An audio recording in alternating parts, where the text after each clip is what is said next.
ਅਸੀਂ ਪਿਛਲੀ ਵਾਰੀ ਚੈਪਟਰ ਸ਼ੁਰੂ ਕੀਤਾ ਸੀ, ਚੈਪਟਰ ਨੰਬਰ 15। ਹਿੰਦੀ 'ਚ ਕਹਿੰਦੇ ਆ ਪ੍ਰੇਕਤਾ, ਪੰਜਾਬੀ 'ਚ ਕਹਿੰਦੇ ਆ ਸੰਭਾਵਨਾ ਤੇ ਇੰਗਲਿਸ਼ 'ਚ ਕਹਿੰਦੇ ਆ ਪ੍ਰੋਬੇਬਿਲਿਟੀ। ਠੀਕ ਹੈ, ਉਹਦੇ ਪਹਿਲੇ 4 ਸਵਾਲ ਕੀਤੇ ਸੀ, ਅੱਜ 5ਵਾਂ ਸਵਾਲ ਕਰਾਂਗੇ। ਤੇ ਪ੍ਰੇਕਤਾ ਨਿਕਾਲਣ ਵਾਸਤੇ ਫਾਰਮੂਲਾ ਮੈਂ ਦੁਬਾਰਾ ਦੱਸਣ ਲੱਗਿਆ। PE ਕਿਸੇ ਘਟਨਾ ਦੇ ਹੋਣ ਦੀ ਪ੍ਰੇਕਤਾ ਕੀ ਹੋਏਗੀ। P ਦਾ ਮਤਲਬ ਹੁੰਦਾ ਪ੍ਰੋਬੇਬਿਲਿਟੀ, E ਦਾ ਮਤਲਬ ਹੈ ਕੋਈ ਘਟਨਾ ਜਿਹੜੀ ਘਟੀ ਹੋਵੇ। PE ਦਾ ਕੀ फॉर्मूला लिखाया सी, अभिप्रयोगों की संख्या जिनमें घटना घटी है बटा अभिप्रयोगों की कुल संख्या। इहो फॉर्मूले ਨੂੰ ਅਸੀਂ ਇਸ ਤਰੀਕੇ ਨਾਲ ਵੀ ਲਿਖ ਸਕਦੇ ਹਾਂ। PE ਪ੍ਰੇਕਤਾ, ठीक है, किसी घटना ਦੇ ਹੋਣ ਦੀ, ਉਹ फॉर्मूला ਹੈਗਾ अनुकूल परिणामों की संख्या बटा कुल संभव परिणामों की संख्या। ਇਹ ਦੋਨਾਂ ਚੋਂ ਜਿਹੜਾ ਮਰਜ਼ੀ ਫਾਰਮੂਲਾ ਅਸੀਂ ਲਗਾ ਸਕਦੇ ਹਾਂ, ਦੋਨੋਂ सेम फॉर्मूले ਹੈਗੇ। ਹੁਣ 15.1 ਦਾ ਅਸੀਂ 5ਵਾਂ ਸਵਾਲ ਕਰਾਂਗੇ। एक कंपनी में यदृच्छया 2400 परिवार चुनकर एक घर की आय स्तर और वाहनों की संख्या के बीच संबंध स्थापित करने के लिए उनका सर्वेक्षण किया गया। ਹੁਣ ਸਾਨੂੰ ਇਹ ਨਾਲ ਟੇਬਲ ਬਣਿਆ ਹੈ। ਇਹ 'ਚ ਕੀ ਹੈ, ਮਾਸਿਕ ਆਏ, ਜਿਨ੍ਹਾਂ ਦੀ ਮਾਸਿਕ ਆਏ 7000 ਤੋਂ ਲੈ ਕੇ 7000 ਤੋਂ ਘੱਟ ਹੈ। प्रति परिवार वाहनों की संख्या, जिन्हों को 0 वाहन है वो किन्ने परिवार है 10, जिन्हों को 1 वाहन है वो किन्ने परिवार है 160, जिन्हों को 2 वाहन है वो किन्ने है 25, तो जिन्हों तो 2 तो ज़्यादा वाहन है वो किन्ने है 0। ਇਹ ਉਹ ਵਾਲੇ है जिन्हों की मासिक आमदन 7000 ਤੋਂ ਘੱਟ है। जिन्हों की मासिक आमदन 7000 ਤੋਂ ਲੈ ਕੇ 10000 ਦੇ ਵਿਚਕਾਰ ਹੈਗੀ ਹੈ, ਉਹਨਾਂ ਕੋਲ ਉਹ परिवार जिन्हों को 0 वाहन है वो 0 है। 1 वाहन वाले परिवार किन्ने है 305, 2 वाहनों वाले परिवार किन्ने है 27, 2 तो अधिक वाहनों वाले परिवार किन्ने है 2। हुण जिन्हां दी आमदन 10000 तो लैके 13000 के विचकार हैगी है, 0 वाहन वाले किन्ने परिवार है 1 वाहन वाले किन्ने परिवार है 535, 2 वाहनों वाले किन्ने परिवार है 29, तो 2 तो अधिक वाहनों वाले किन्ने परिवार है 1। जिन्हां दी आमदन 13000 तो लैके 16000 के विचकार है, 0 वाहन वाले किन्ने परिवार है 2, 1 वाहन वाले किन्ने परिवार है 469, 2 वाहनों वाले किन्ने परिवार है 59, तो जिन्हां कोल 2 तो अधिक वाहन है वो किन्ने परिवार है 25। जिन्हां दी मासिक आमदन 16000 या उस तो अधिक है, 16000 या इससे अधिक, 0 वाहन वाले किन्ने परिवार है 1 वाहन वाला किन्ने परिवार है 579, 2 वाहनों वाले किन्ने परिवार है 82, तो 2 तो अधिक वाहनों वाले परिवार किन्ने है 88। यह सानू टेबल बनया है, यह सारनी बनी हुई है, रकम दे विच ही है यह सारनी। असी प्रयेकता कादी निकालनी है, यह सारनी देख के निकालनी है। जिहड़ा भी असी भाग करना है, असी प्रयेकता निकालनी है। पहला भाग है, ठीक है। मान लीजिए एक परिवार चुना गया है। प्रयेकता ज्ञात कीजिए कि चुने गए परिवार, पहला भाग है कि आय में मासिक आय 10,000 से 13,000 प्रति माह है, और उसके पास ठीक 2 वाहन है। पहला असी यदि प्रयेकता निकालनी है। जिन्हां दी आमदन 10,000 तो लैके 13,000 के विचकार है। हुण इत्थे देखो इस सारनी दे विच जिन्हां दी आमदन 10,000 तो लैके 13,000 के विचकार है, पर नाल ही कहता उन्हां कोल किन्ने वाहन होने चाहिए 2। जिन्हां दी आमदन 10,000 तो लैके 13,000 के विचकार है, तो जिन्हां कोल 2 वाहन है वो किन्ने परिवार है साडे कोल 29।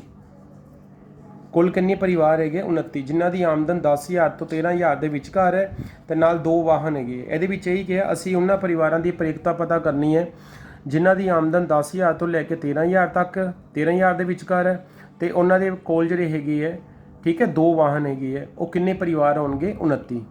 इस तरह ही फिर दूसरा भाग है, वो वाले असी परिवारों की संख्या ज्ञात करनी, प्रयेकता ज्ञात करनी जिन्हां दी आमदन 16,000 या 16,000 तो ज़्यादा हैगी है, तो उन्हां दे कोल 1 वाहन है। हुण देखो 16,000 या 16,000 तो अधिक परिवारों वाले यह परिवार लिखे हुए है, पर असी वो देखने जिन्हां दे कोल, ठीक है, 1 वाहन है। हुण 1 वाहन वाले किन्ने परिवार है साडे कोल 579, जिन्हां दी आमदन 16,000 या 16,000 तो अधिक है। 1 वाहन वाले किन्ने परिवार है 579, जिन्हां दी आमदन 16,000 या 16,000 तो अधिक है। मतलब असी ये सारनी वरतनी है, तो जिहड़े यह भाग है 5 भाग, तीजा भाग है वो वाले लैने हैं परिवारों की प्रयेकता जिन्हां दी आमदन 7,000 तो घट है, ਤੇ ਉਹਨਾਂ ਦੇ ਕੋਲ ਕੋਈ ਵਾਹਨ ਨਹੀਂ ਹੈਗਾ। ਹੁਣ ਜਿਨ੍ਹਾਂ ਦੀ ਆਮਦਨ 7000 ਤੋਂ ਘੱਟ ਹੈ ਤੇ ਜਿਨ੍ਹਾਂ ਕੋਲ ਜ਼ੀਰੋ ਵਾਹਨ ਹੈ, ਮਤਲਬ ਕੋਈ ਵਾਹਨ ਨਹੀਂ ਹੈਗਾ, ਤੇ ਉਹ ਪਰਿਵਾਰ ਕਿੰਨੇ ਹੈਗੇ 10। ਹੁਣ ਇਹ 5 ਭਾਗ ਕਰਾਂਗੇ, ਠੀਕ ਹੈ, 5 ਦੇ 5। सब तो पहला भाग देखते हैं। सब तो पहला असी लिखांगे परिवारों की कुल संख्या। परिवारों की कुल संख्या। हुण परिवारों की कुल संख्या कितनी हैगी साडे कोल? परिवारों की कुल संख्या हैगी साडे कोल 2400। ठीक है, परिवारों की कुल संख्या कितनी हैगी है? 2400। हुण परिवारों की संख्या जिनकी आय, परिवारों की संख्या जिनकी आय 10,000 से 13,000 प्रति माह है और उनके पास ठीक ठीक 2 वाहन है। ਹੁਣ ਜਿਨ੍ਹਾਂ ਦੀ ਆਮਦਨ 10,000 ਤੋਂ ਲੈ ਕੇ 13,000 ਦੇ ਵਿਚਕਾਰ ਹੈ ਤੇ ਜਿਨ੍ਹਾਂ ਕੋਲ 2 ਵਾਹਨ ਹੈਗੇ ਤੇ ਉਹ ਕਿੰਨੇ ਪਰਿਵਾਰ ਹੈਗੇ? 29। ਇਹ ਲਿਖਿਆ परिवारों की संख्या जिनकी आय 10,000 से 13,000 प्रति माह है और उनके पास ठीक 2 वाहन है ਤੇ ਉਹ ਕਿੰਨੇ ਪਰਿਵਾਰ ਹੋਣਗੇ? 29। ਹੁਣ ਅਸੀਂ ਪਰਿਕਤਾ ਨਿਕਾਲਣੀ ਹੈ P। परीक्षता का फॉर्मूला की लगाना? परिवारों की संख्या जिनकी आय 10,000 से 13,000 प्रति माह है और 2 वाहन है बटा परिवारों की कुल संख्या। तो यह किन्ने परिवार है जिन्हां दी आमदन 10,000 तो लैके 13,000 के विचकार है तो जिन्हां कोल 2 वाहन है वो किन्ने है साडे कोल परिवार 29। उपर असीं 29 पावांगे बटा परिवारों की कुल संख्या कितनी हैगी? 2400। तो यही साडा आंसर है, क्योंकि कोई भी टेबल के नाल उपर नीचे कटिंग नहीं होनी, कोई भी रकम के नाल उपर नीचे नहीं कट्टे जाता, इसलिए 29/2400 ही मेरा आंसर आएगा। दूसरा असी वो देखना है उन्होंने परिवारों की परीक्षता निकालनी है जिन्हों की आमदन 16,000 या 16,000 तो ज़्यादा है तो उन्होंने कोल 1 वाहन है। असी लिखांगे सब तो पहला तो परिवारों की कुल संख्या 2400। परिवारों की संख्या जिनकी आय प्रति माह 16,000 या इससे अधिक है और 1 वाहन है तो किन्ने परिवार है साडे कोल? 579। जिन्हां कोल 1 वाहन है तो नाल जिन्हां दी आमदन 16,000 या 16,000 तो ज़्यादा हैगी 579। फिर असी परीक्षता निकालांगे। किस तरह निकालांगे परीक्षता? P का फॉर्मूला परिवारों की संख्या जिनकी आय प्रति माह 16,000 या इससे अधिक है और 1 वाहन है बटा परिवारों की कुल संख्या। ऊपर आ जाएगा 579 बटे विच कितना आ जाएगा? 2400। ऊपर 579 बटे 2400। यह भी किसी एक रकम के नाल दोनों नहीं कट्टे जाते, ठीक है, दोनों इक्को रकम के नाल नहीं कट्टे जाते, इसलिए इनू असी इस ही छड्ड दांगे। साडा आंसर आ जाएगा 579 बटा कितना आ जाएगा? 2400। इस तो बाद असी हुण तीसरा भाग करांगे, फिर उस ही है। तीसरा भाग है परिवारों की कुल संख्या कितनी लिखांगे असी? 2400। परिवारों की कुल संख्या कितनी लिखांगे असी? 2400। फिर परिवारों की संख्या जिनकी आय, परिवारों की संख्या जिनकी आय 7,000 प्रति माह से कम है और उनके पास कोई वाहन नहीं है तो वो किन्ने परिवार है? 10 परिवार है। जिन्हां दी आमदन 7,000 तो घट है तो कोई वाहन 0 वाहन है वो किन्ने परिवार है? 10। फिर असी परीक्षता निकालांगे P बराबर परिवारों की संख्या जिनकी आय 7,000 से कम है और कोई वाहन नहीं है बटा परिवारों की कुल संख्या। तो यह किन्ने परिवार है जिन्हां दी आमदन 7,000 तो घट है तो कोई वाहन नहीं है वो 10 है। उपर असी 10 लिखांगे बटा कितना आएगा? 2400। यह कट्टे जाने हैं, 0 नाल 0 कट्टे जाने तो यह आ जाएगा ऊपर 1 आ जाएगा, नीचे कितना आएगा? 240। यह मेरी परीक्षता निकल आएगी। आगे फिर हम चौथा भाग है, फिर उस लिखांगे परिवारों की कुल संख्या बराबर 2400। फिर लिखांगे परिवारों की संख्या जिनकी आय 13,000 से 16,000 के बीच है और 2 से अधिक वाहन है वो कुल किन्ने परिवार है? सारणी में देख लेना 25 है, 25 परिवार। फिर असी लिखांगे P परीक्षता बराबर परिवारों की संख्या जिनकी आय 13,000 से 16,000 है और 2 से अधिक वाहन है बटा परिवारों की कुल संख्या। ऊपर कितना आएगा साढ़े कोल? 25, क्योंकि वो परिवार जिन्हां दी आमदन 13,000 तो 16,000 के विचकार है तो जिन्हां दे कोल 2 वाहन है, 2 तो अधिक वाहन है वो किन्ने परिवार है? 25 तो बटा कुल परिवार किन्ने है? 2400। फिर इन्हों कट देना 5 दे नाल कट देना 5 5 25 तो नीचे 5 दे नाल कटांगे 5 चौका 20, 5 8 40 तो 0। फिर 5 नाल कट देना 5 एकम 5 तो इनू कट देना 5 9 45 तो 5 6 30। ये आ जाएगा 1/96। दोबारा फिर देख लो, उपर है मेरे को 25 तो बटे विच है 2400।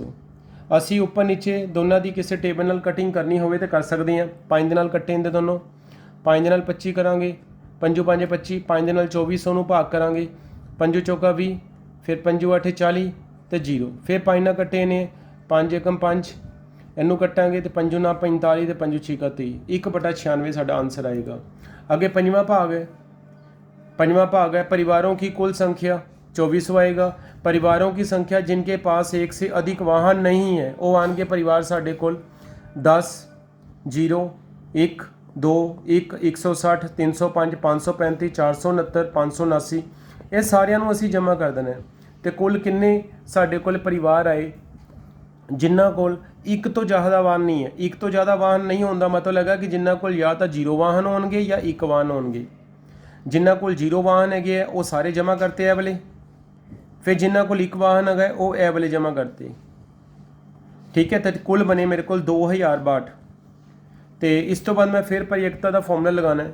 की फॉर्मूला होएगा परिवारों की संख्या जिनके पास एक से अधिक वाहन नहीं है।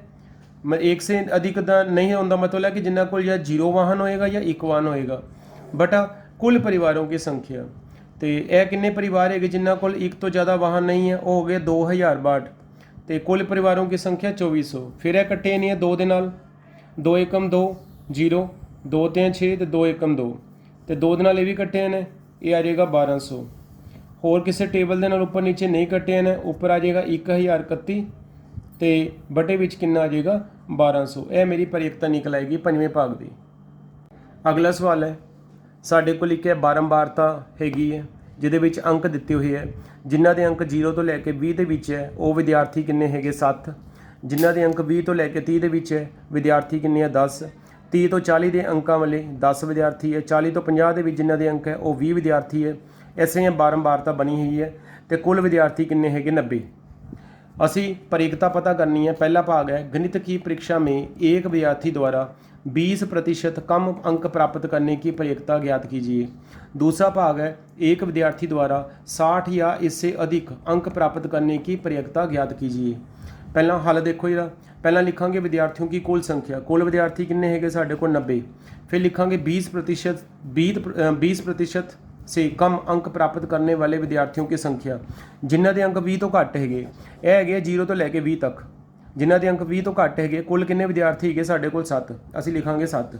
अगे फिर फॉर्मूला लगावांगे परियकता का पी ब्रैकेट की लिखांगे 20% से कम अंक बराबर पहले पूरी लाइन लिखांगे 20% से कम अंक प्राप्त करने वाले विद्यार्थियों की संख्या बटा विद्यार्थियों की कुल संख्या।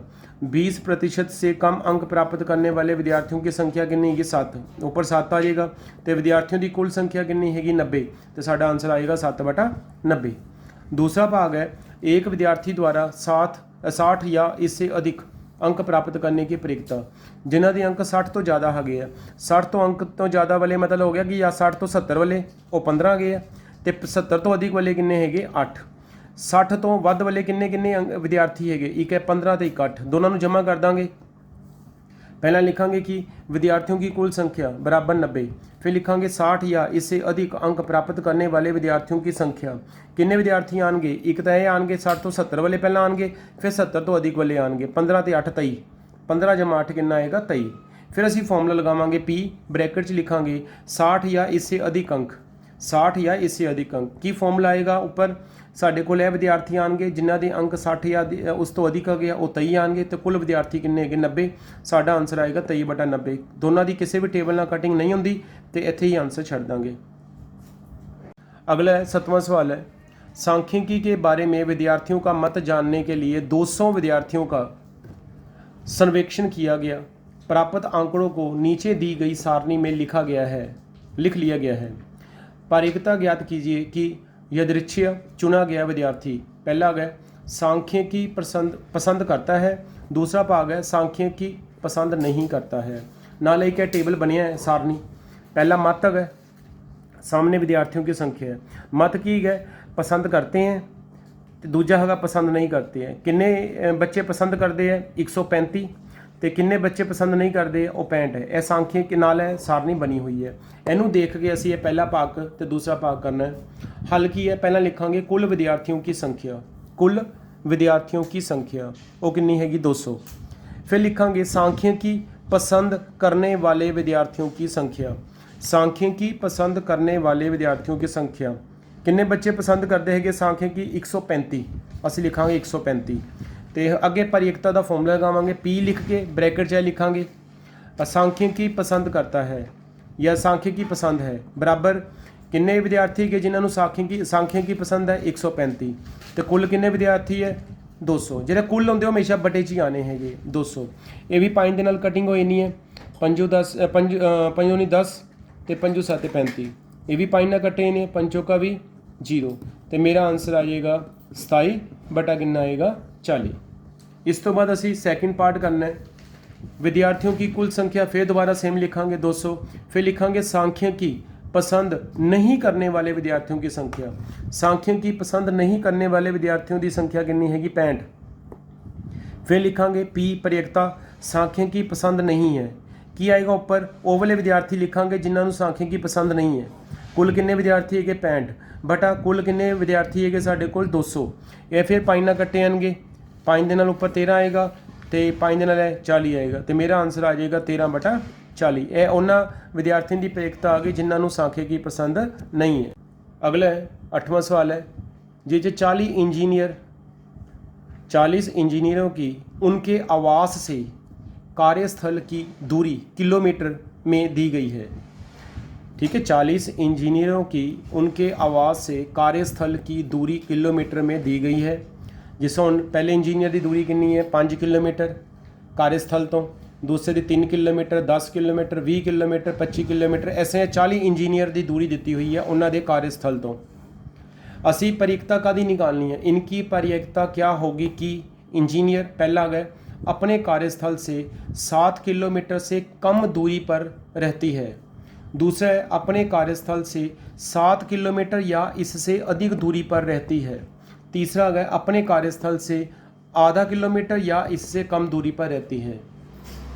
किस तरह करांगे इसी सवाल सब तो पहला भाग है इंजीनियरों की कुल संख्या वो कितनी हैगी 40 फिर लिखांगे अपने कार्यस्थल से 7 किलोमीटर यह पहला भाग है 7 किलोमीटर से कम दूरी पर रहने वाले इंजीनियरों की संख्या अपने कार्यस्थल से 7 किलोमीटर अपने कार्यस्थल से 7 किलोमीटर दूरी 7 किलोमीटर से कम दूरी पर रहने वाले इंजीनियरों की संख्या वो 9 आएगी किस तरह आएगी जिस तरह उन्हें हैगी है ये वो वाली संख्यावां असीं लभनी है जिन्हां दी दूरी 7 किलोमीटर तो घट है 7 नहीं लेना 7 तो घट वाले एक मेरे को आ गया एक है इंजीनियर आ गया जिसकी दूरी 5 किलोमीटर हैगी है यह पहला फिर है 3 दूसरी रकम आ गई जेरे 7 तो घट है फिर मेरे को एक आ गया 2 तीसरा फिर 3 फिर 5 फिर मेरे को 3 आएगा फिर मेरे को 2 आएगा फिर मेरे को 6 आएगा फिर मेरे को 6 आएगा कुल रकम गिनो किन्नी ऐसी सर्कल की हुई हैं जिन्ना इंजीनियरों की दूरी अपने कार्यस्थल तो 7 किलोमीटर तो घट है 1 2 3 4 5 6 7 8 तो 9 ऐसा मतलब है कि अपने कार्यस्थल से 7 किलोमीटर से कम दूरी पर रहने वाले इंजीनियरों की संख्या कितनी आएगी 9। अगे असी उन पर एकता का फॉर्मूला लगाना है P लिख के ठीक है P लिख के ब्रैकेट दे विच की लिखांगे ब्रैकेट च लिखांगे 7 किलोमीटर से कम दूरी बराबर की फॉर्मूला बनेगा 7 किलोमीटर से कम दूरी पर रहने वाले इंजीनियरों की संख्या बटा इंजीनियरों की कुल संख्या तो ऊपर 9 आएगा जिन्हों की दूरी 7 किलोमीटर तो घट है बटा इंजीनियरों की कुल संख्या कितनी है 40 फिर ऊपर नीचे नहीं कट्टे ने किसी भी रकम के नाल तो यही मेरा आंसर आ जाएगा 9 बटा 40। दूसरा भाग है मेरे को दूसरा भाग है असी उन्होंने इंजीनियरिंग की परियकता निकालनी है जिन्हों की दूरी अपने कार्यस्थल से 7 किलोमीटर या इससे अधिक दूरी पर रहती है। किस तरह लिखांगे सब तो पहला असी दूसरा भाग है लिखांगे इंजीनियरों की कुल संख्या बराबर 40 फिर लिखांगे अपने कार्यस्थल से 7 किलोमीटर से कम दूरी पर रहने वाले इंजीनियरों की संख्या जो असी ऊपर भी लिखी सी 9 होगी सी फिर लिखांगे 9 फिर लिखांगे अपने कार्यस्थल से 7 किलोमीटर या इससे अधिक दूरी पर रहने वाले इंजीनियरों की संख्या कितनी आएगी कुल इंजीनियर है 40 ए 9 वो वाले इंजीनियर है जिन्हों की दूरी 7 किलोमीटर तो घट है यदा मतलब है कि वो वाले इंजीनियर जिन्हों की दूरी 7 या 7 तो वध होएगी वो किस तरह निकालांगे 40 के विचों 9 माइनस कर देने 40 ਚ 9 ਮਾਈਨਸ ਕਰਾਂਗੇ 31 ਇੰਜੀਨੀਅਰ ਉਹ ਨਿਕਲਣਗੇ ਜਿਨ੍ਹਾਂ ਦੀ ਦੂਰੀ 7 ਕਿਲੋਮੀਟਰ ਜਾਂ 7 ਕਿਲੋਮੀਟਰ ਤੋਂ अधिक ਹੈਗੀ ਹੈ। 40 ਚੋਂ 9 ਮਾਈਨਸ ਕਰਕੇ 31 ਉਹ ਨਿਕਲਣਗੇ ਜਿਨ੍ਹਾਂ ਦੀ ਦੂਰੀ ਆਪਣੇ ਕਾਰਜਸਥਲ ਤੋਂ ਠੀਕ ਹੈ 7 ਕਿਲੋਮੀਟਰ ਜਾਂ 7 ਕਿਲੋਮੀਟਰ ਤੋਂ ਜ਼ਿਆਦਾ ਹੈਗੀ ਹੈ। ਅੱਗੇ ਦੇਖੋ ਇਹਦਾ ਕੀ ਆਏਗਾ ਆਨਸਰ ਹੁਣ। ਫਿਰ ਇਹਦਾ ਆਨਸਰ ਫਾਰਮੂਲਾ ਕੀ ਲਗਾਵਾਂਗੇ ਅਸੀਂ। ਫਾਰਮੂਲਾ ਲਗਾਵਾਂਗੇ P ब्रैकेट ਵਿੱਚ ਕੀ ਲਿਖਾਂਗੇ P ਲਿਖ ਕੇ ब्रैकेट 'ਚ ਲਿਖਾਂਗੇ 7 किलोमीटर या अधिक दूरी बराबर ऊपर 31 आएगा बटा कुल इंजीनियर किन्ने हैगे 40 तो यह साडा आंसर आएगा क्योंकि किसी भी रकम ना दोनों ऊपर थले नहीं कट्टे जाते। तीसरा भाग है इंजीनियरों की, फिर दोबारा लिखांगे कुल संख्या अपने कार्यस्थल से आधा किलोमीटर या इससे कम, आधा किलोमीटर या इससे कम दूरी पर रहने वाले इंजीनियरों की संख्या। कोई भी इंजीनियर नहीं गा जिहदी दूरी जी अपने कार्यस्थल तो आधा किलोमीटर या आधा किलोमीटर तो घट हो, इसलिए असी की लिखांगे 0। तो अगे परिकता का फॉर्मूला P ब्रैकेट च लिखांगे आधा किलोमीटर या कम दूरी बराबर 0 बटा 40 तो 0 ਨੂੰ किस नाल भाग करांगे साडा आंसर 0 ही आएगा। अगे है इस तो बाद 11वां सवाल है आटे की उन 11 थैलियों में, आटे की 11 टोटल 11 थैलियाँ ही हैं जिन पर 5 kg अंकित है ठीक है। तो उन्होंने भी जो भार है या 5 किलो होएगा, 5 किलो तो घट भी हो सकता है 5 किलो तो वध भी हो सकता है दी गई है। तो उन्होंने जो वेट है उन्होंने भार यह दिता है पहले का 4.97, अगले का 5.05 kg, ये सारे भार किलोग्राम च दिते हुए है। 5.08 किलोग्राम, 5.03 किलोग्राम, 5.00 यह 5 किलो ही हो गया, 5.06 किलोग्राम, इस तरह बाकी दिते हुए है। यह 11 बोरियां का भार दिता है। यदृच्छा चुनी गई एक थैली में 5 kg 5 किलोग्राम से अधिक आटा होने की परिकता क्या होगी ठीक है। 5 किलोग्राम से अधिक आटा होने की परिकता क्या होगी। हल किस तरह लिखांगे, पहला असी लिखांगे आटे की थैलियों की कुल संख्या। कुल संख्या कितनी हैगी आटे की थैलियों की 11। फिर असी लिखांगे 5 किलोग्राम से अधिक आटे की थैली की संख्या। वो वाली थैलियां असी गिनिया हैं जिन्हों के बीच जो भार है वो 5 किलोग्राम तो ज़्यादा है। 5 किलोग्राम से अधिक आटे की थैलियों की कुल संख्या, जिस तरह हम एक होगी थैली जिहदे विच जिहड़ा आटा है 5 किलोग्राम तो ज़्यादा है, एक थैली होगी, एक थैली यह होगी जिहदे विच आटा 5 किलोग्राम तो ज़्यादा है, तो एक थैली होगी। ऐ नहीं लवांगे क्योंकि ये 5 किलोग्राम है, असी 5 किलोग्राम तो ज़्यादा वालियां थैलियां देखनियां हैं। एक थैली होगी ठीक है, इस तो बाद एक थैली है तो एक थैली है। टोटल है कुल कितनी थैलियां आईयां 1 2 3 4 5 6 7, वो लिखांगे असी 7।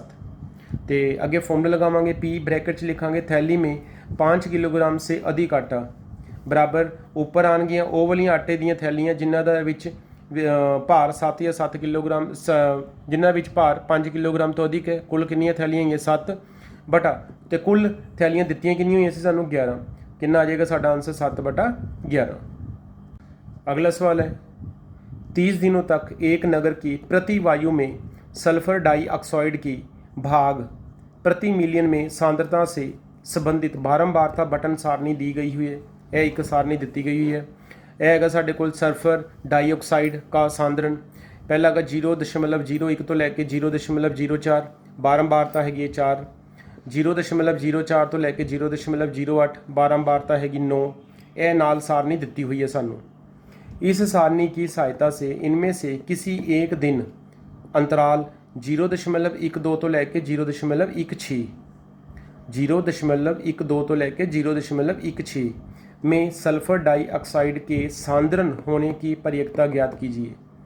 किस तरह करांगे इसका हल, पहला असी लिखांगे दिनों की कुल संख्या, कुल दिन कितने दिते हुए 30। फिर असी लिखांगे दिनों की संख्या जब SO2 जिन्हों कहते हैं सल्फर डाइऑक्साइड, जब SO2 की सांद्रता 0.12 तो लैके 0.16, तो यह दिता है साढ़े को 0.12 तो लैके 0.16, तो वो सामने बारंबारता कितनी दी हुई है 2, यदा मतलब 2 दिन है। दिनों की संख्या जब SO2 की सांद्रता 0.12 ठीक है 0.12 से 0.16 है, किन्ने दिन आएंगे कुल 2।